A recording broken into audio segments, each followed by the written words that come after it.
Hello दोस्तों, आज हमारा daily vocab for CDS, AFCAT, NDA, SSC का डे 4 है। आज हम लोग 5 वर्ड्स इंडियन एक्सप्रेस से पिकअप करेंगे और पाँचों वर्ड्स को समझेंगे डिटेल में ट्रिक्स की हेल्प से और उसको ज़िंदगी भर के लिए दिमाग में छाप लेंगे। पहला वर्ड है हमारा इंडिजेंट। ठीक है, इंडिजेंट। इंडिजेंट का मतलब क्या होता है, इसको आप ब्रेक करिए, इंडिया प्लस जेंट्स। ठीक है, इंडिया प्लस जेंट्स। तो इंडिया का जो जेंट्स है, मतलब इंडिया के जो जेंट्स हैं, इसको आप ऐसे स्टोरी से याद रखिए कि इंडिया के जो जेंट्स हैं ये कैसे हैं, ये पुअर हैं भाई। ठीक है, as compare to the gents of the other parts of the world, जो इंडिया के जेंट्स हैं वो पुअर हैं। ठीक है, तो इंडिजेंट का मतलब होता है पुअर, गरीब।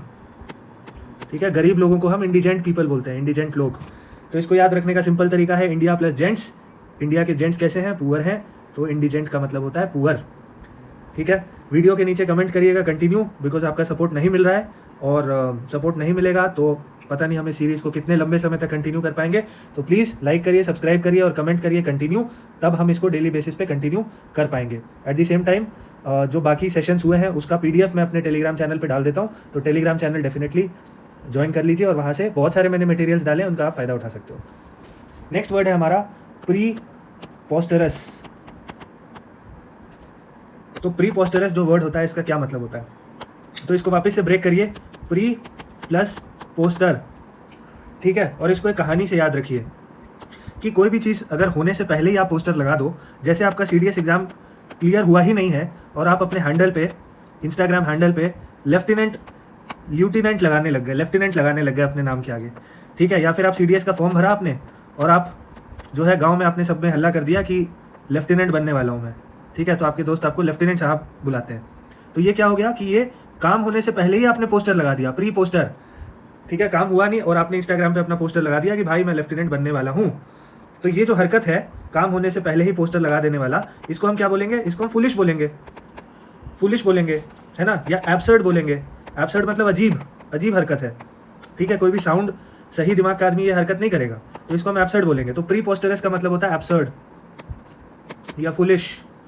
ठीक है, तो प्री पोस्टरस और इंडिजेंट आपके दिमाग में छप गया होगा। इंडिजेंट मतलब इंडिया के जेंट्स कैसे हैं, पुअर। बाकी दुनिया के मुकाबले हम बात कर रहे हैं कि इंडिया के जो जेंट्स हैं वो पुअर हैं, गरीब हैं, तो इंडिजेंट का मतलब हो गया गरीब। और प्री पोस्टर, काम होने से पहले ही हल्ला कर देना, काम होने से पहले ही इंस्टाग्राम पे पोस्टर डाल देना कि लेफ्टिनेंट बनने वाला हूँ मैं। CDS क्लियर हुआ नहीं, SSB गए नहीं, उससे पहले ही मैंने पोस्टर लगा दिया और मैंने जो है दुनिया भर को बता दिया कि मैं लेफ्टिनेंट बनने वाला हूँ। तो ये हरकत जो है ये एब्सर्ड हरकत है, ये फुलिश हरकत है, इसीलिए प्री पोस्टरस का मतलब हो जाता है फुलिश। नेक्स्ट वर्ड हम चलते हैं, वो है एबहोरेंट। ठीक है, तो एबहोरेंट का मतलब क्या होता है, ये सारे जो वर्ड्स हैं ये आज इंडियन एक्सप्रेस में आए थे, तो वहीं से हम उठाते हैं, क्योंकि जो एग्जामिनर है वो भी mostly Indian express the Hindu से वर्ड्स उठाता है। At the same time CDS और SSC के जो प्रीवियस ईयर में जो वर्ड्स पूछे गए वो भी हमारे लिए बहुत इंपॉर्टेंट है, तो आप सब्सक्राइब कर लीजिए, हम उन वर्ड्स को भी कवर करने वाले हैं in the upcoming days for sure. ठीक है, अब एबहोरेंट को आप तोड़िए, अब प्लस हॉर्न। ठीक है, अब प्लस हॉर्न, और इसको ऐसे कहानी से याद रखिए कि जो हॉर्न जो है, अगर कोई इंसान रात के 2 बजे हॉर्न बजाता है हॉस्पिटल के सामने, तो ये कैसी हरकत है, ये बहुत ही डिसगस्टिंग हरकत, ये बहुत ही अनएक्सेप्टेबल हरकत है, अनएक्सेप्टेबल। ठीक है, ऐसे भी आप सोचो, जो डेवलप्ड कंट्रीज हैं वहाँ पे हॉर्न बजाने को बहुत ही अनएक्सेप्टेबल और बहुत डिसगस्टिंग माना जाता है। तो जो अच्छी कंट्रीज हैं जहाँ पे पढ़े लिखे लोग हैं, वहाँ पे लोग हॉर्न हॉकिंग नहीं करते हैं ज़बरदस्ती का। तो हॉर्न बजाना पहली बात अपने आप में डिसगस्टिंग हरकत है। जाम लगा हुआ है, आप पीछे से हॉर्न बजाए जा रहे हो, तो ये एक बहुत ही डिसगस्टिंग हरकत माना जाता है। ठीक है, तो एबहोरेंट को आप डिसगस्टिंग बोल सकते हो। इसके अलावा आप अब प्लस हॉर्नी ऐसे भी इसको लिख सकते हो, और इसके बाद आप कहानी अपने हिसाब से बना लेना। मैंने आपको एक प्रॉम्प्ट दे दिया है, यहाँ से आप अपने इमेजिनेशन, अपने क्रिएटिविटी के हिसाब से आप एक अच्छी स्टोरी बना सकते हो और ज़िंदगी भर के लिए इसको याद रख सकते हो। ठीक है, तो 3 वर्ड्स हमने बहुत अच्छे से कवर कर लिया है। नेक्स्ट हम चलते हैं एग्जीजेंसी। तो एग्जीजेंसी वर्ड को तोड़िए, एग्जिट प्लस इमरजेंसी, तो ये हो गया इमरजेंसी एग्जिट। और इमरजेंसी एग्जिट आप कब यूज़ करते हो, इमरजेंसी सिचुएशंस में।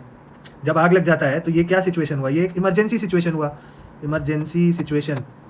ठीक है, तो इमरजेंसी एग्जिट हम कब यूज़ करते हैं, इमरजेंसी के सिचुएशन में। तो एग्जीजेंसी का भी मतलब होता है इमरजेंसी सिचुएशन। ठीक है, तो 4 वर्ड्स हमारे हो गए। नेक्स्ट वर्ड हम चलते हैं कॉनंड्रम, और ये CDS में भी पूछा गया ये वर्ड, तो इसको आप ऐसे ब्रेक करो, con under plus drum, con plus under plus drum. अब आप इसको ऐसे स्टोरी से याद रखो कि आपका एक दोस्त है, उस दोस्त ने आपके लाइब्रेरी में से आपका बुक उठाया, सबसे अच्छा बुक जिसको, सबसे फेवरेट बुक जिसको आप पढ़ रहे थे, जब आप पानी पीने गए थे तो उसने आपका बुक उठाया और ड्रम के अंदर डाल दिया। ठीक है, अब आप कंफ्यूज्ड हो, अब आप सबसे पूछ रहे हो कि भाई मेरे बुक को ड्रम के अंदर किसने डाला, कौन मेरे बुक को ड्रम के अंदर डाला। आप बिल्कुल कंफ्यूज्ड हो कि मेरे बुक को ड्रम के अंदर किसने डाला, तो इसका मतलब होता है कंफ्यूज्ड या फिर डिफिकल्ट, नहीं, कंफ्यूजिंग प्रॉब्लम। ठीक है, तो कॉनंड्रम का मतलब होता है कंफ्यूज्ड या कंफ्यूजिंग प्रॉब्लम।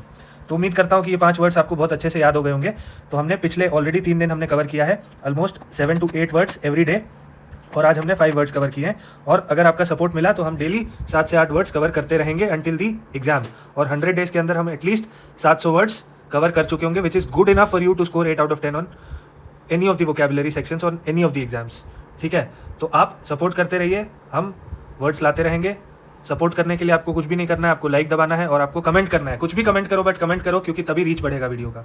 अदरवाइज 100-150 यार, 100-150 व्यूज़ से वो मोटिवेशन नहीं आ पाता है कंटिन्यू करने का। तो आप प्लीज़ कमेंट करिए, लाइक करिए, सब्सक्राइब करिए और शेयर भी कर दीजिए। Thank you so much.